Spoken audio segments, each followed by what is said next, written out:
Welcome. Welcome to Yoga with Dasha. Today we're doing a full sequence. It will be a 20-minute sequence. And make sure that when you first set up, you have all of your props, you have everything you like to use. In this case, I am practicing in really, really sunny weather.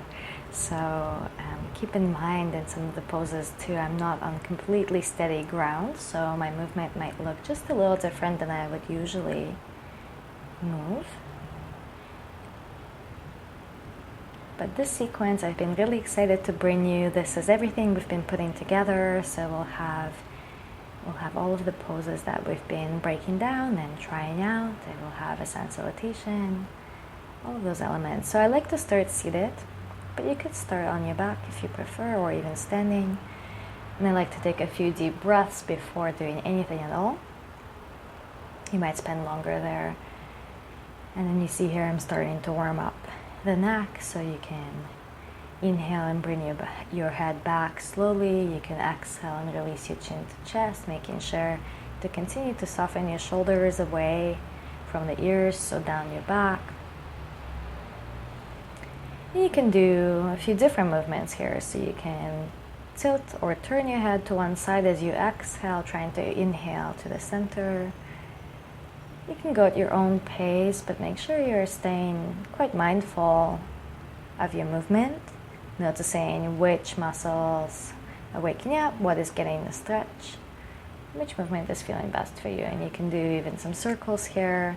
I like to do half circles, so it's a little bit more gentle. And for the shoulders, you can roll them up, back, and down. You can bring them forward. You can move them one at a time or both together. Again, just really make this part your own. It's your warm-up. It's everything you need to do in order to get into your practice. You might even hold the shoulders up to your ears for a moment or two and release them back down.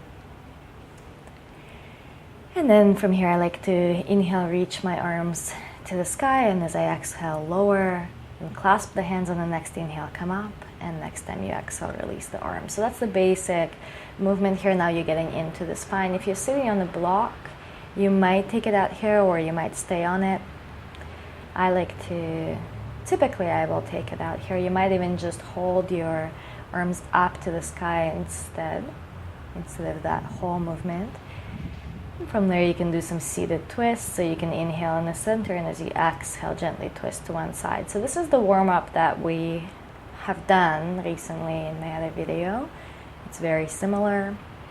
It's a general warm-up that I find works really well because you're getting to each part of the body. So here I'm doing a side bend as well, so inhaling to find that length, exhaling into the bending movement. So if you're following along, just make sure, again, you're going at your own pace, and you're always finding that length, that openness within the shapes. Everything is with the breath, and of course you can be seated in any comfortable position. Maybe taking a few more moments there, or maybe now making your way to tabletop shape. So hands and knees will be on the ground. Again, keep in mind I'm on some pretty thick grass here. But generally, your knees are hips distance apart, your hands are right under your shoulders. And here I'm doing cat-cow shape, right? So every time you inhale, bring your head up, your tailbone comes up. Every time you exhale, round your back, bring the chin to chest, belly to spine. Really finding that opening and really bringing everything in, introducing some more mobility into the back, into the spine. And if you want even more of that big movement, you might do the wave movement here, right? So kind of sliding through to the front, rounding your back at the very top, and then sitting back almost to child's pose, but not quite, right? So that's more of a variation that's a little bit bigger in movement.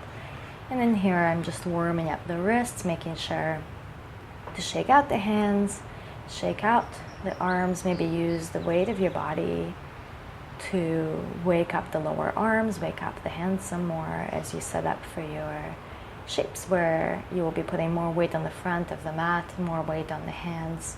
Shapes like downward facing dog. Just making sure again that everything is warmed up enough, and then when you're ready, making sure nothing is in your way, setting up for downward facing dog. So you're tucking your toes underneath, you're shifting your tailbone up and back. You might soften your knees to start quite a bit, either one by one or both together. And you're continuing to shift your weight away from the hands. So it will be a challenge, especially if you're newer to yoga, but just as much as you can, keep taking the hands away from, keep taking the weight away from the hands and toward the back of the mat. So from there, soften the knees, look toward the hands. As you inhale, come up to a halfway lift. Exhale, fold in, and next time you inhale, come all the way up. So this should be a fairly fast transition, but you could always adjust if you need to.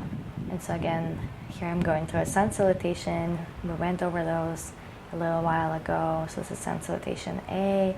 You can step back to plank or jump back to chaturanga. You can do a mini cobra, a full cobra, or upward dog back bend within it, right? So in upward dog, your hips are off the mat.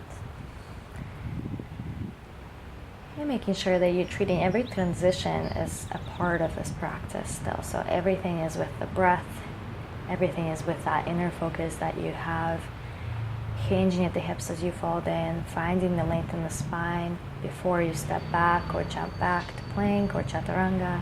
And as you exhale and lower, you might be going halfway or all the way down. And just going a bit faster now between the back bend and downward facing dog. Maybe stacking your hips. So you see here I'm playing with how much the knees are bent. I'm playing with that extension first and then stacking the hips to the side. Of course, the grass was a challenge there. But it was fun. It was fun to really be in nature, to really feel that grass all around me and feel the sun. So notice here I'm really listening to my lower back. So I'm softening the knees a bit more. I'm using the core, and I like to stay upright for just a moment or two after the sun salutations before going into other movement. We'll do some hip opening poses here. So stepping back with your right or left foot, setting up warrior two, so 90 degrees on the back foot, toes coming out to the side, hips open to the side, arms lifted out to your sides. And you can stay in the center or you can flow as I am here. So every time you inhale, you rise up, straighten the front knee, reach up overhead, and every time you exhale, sit back down to the shape. And then I'm rotating the front arm, reaching back behind me for reverse or exalted warrior, coming back to the center.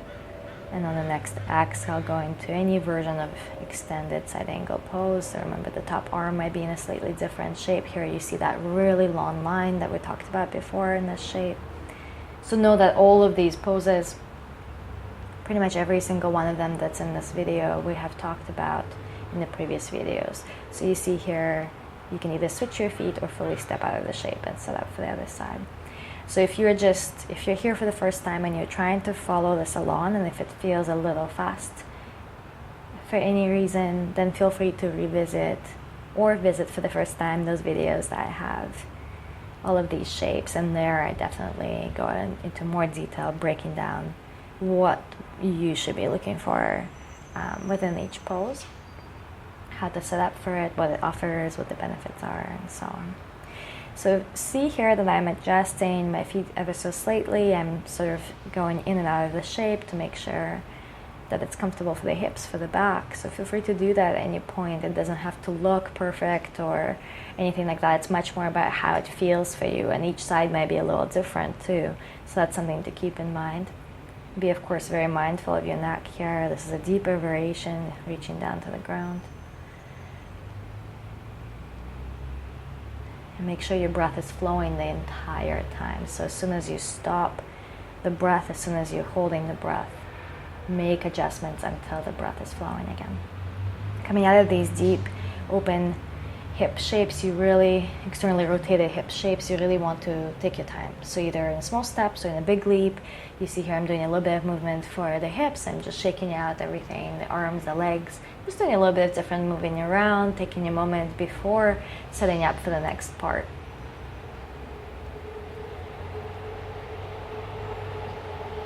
making sure that, again, you're shifting slowly, you're treating the transitions as a part of the practice. Here you're setting up for a high or low lunge. You're on the toes of the back foot. So you saw that the back knee can be lifted or lowered. The arms can be lifted or staying into your hands can be into your chest, right?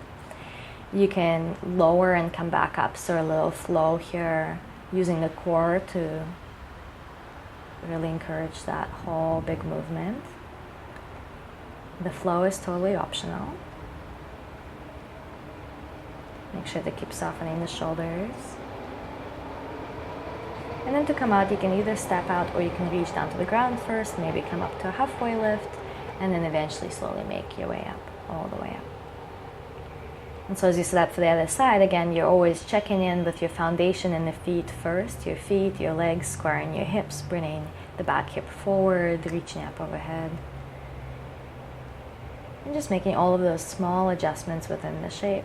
Finding the breath may be flowing, maybe staying upright, and sometimes staying still is the more powerful practice. Sometimes you'll need the flow, so it really depends. Make sure your practice is varied. And just enjoy what you're doing. That's the most important part, is that, in my opinion, yoga should be enjoyable. It should absolutely be enjoyable. And so when you come back, again, make sure to take just a couple of breaths. I'm standing here in a relatively neutral shape. And then when you go to set up for your balances, again, you're just checking in with the feet, checking in all the way from there to the crown of the head, that everything is working together, that everything is in that neutral shape before doing anything else.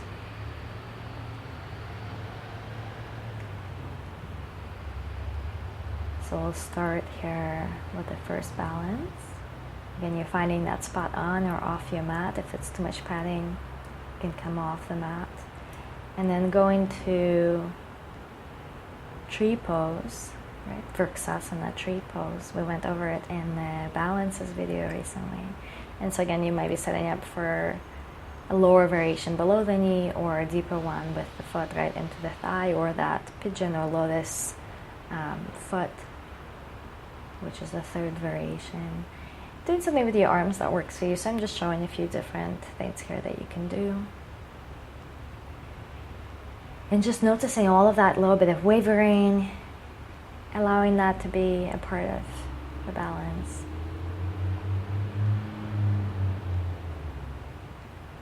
And then before you go to the other side, just taking a moment or two, still looking at that one point, engaging the core, sliding that foot along the standing legs. So again, it's either below the knee or into the thigh, but you keep drawing the knee, the bent knee out to the side. You keep finding a neutral shape in the standing hip. Of course, the core is working within the balance. And just soften, try to soften here even in your face, in your jaw, as you balance. This one can be done with the support of the wall as well if you're practicing indoors. And so when you come back now, so I try not to shift too much between the two sides, but afterward, it's definitely good to do some standing twists. If the back is feeling tight, it's good to do some movement for the hips, and just anything you're craving in terms of a bit of a reset, a little bit of different movement. So when you set up for the next balance, this is warrior 3.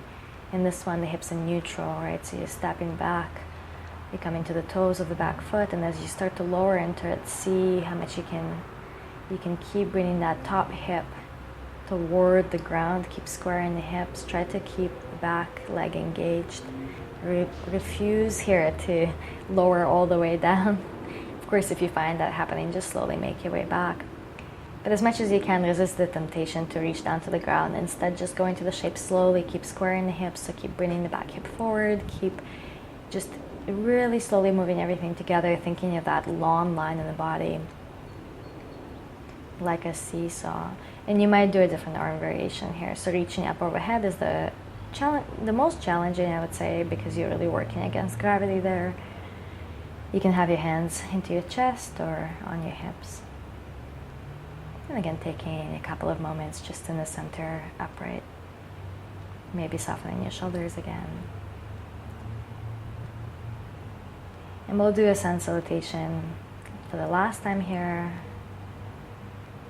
as you transition down. So really treating that halfway lift as its own shape, taking a bit of time there and then stepping back to plank or jumping back to chaturanga.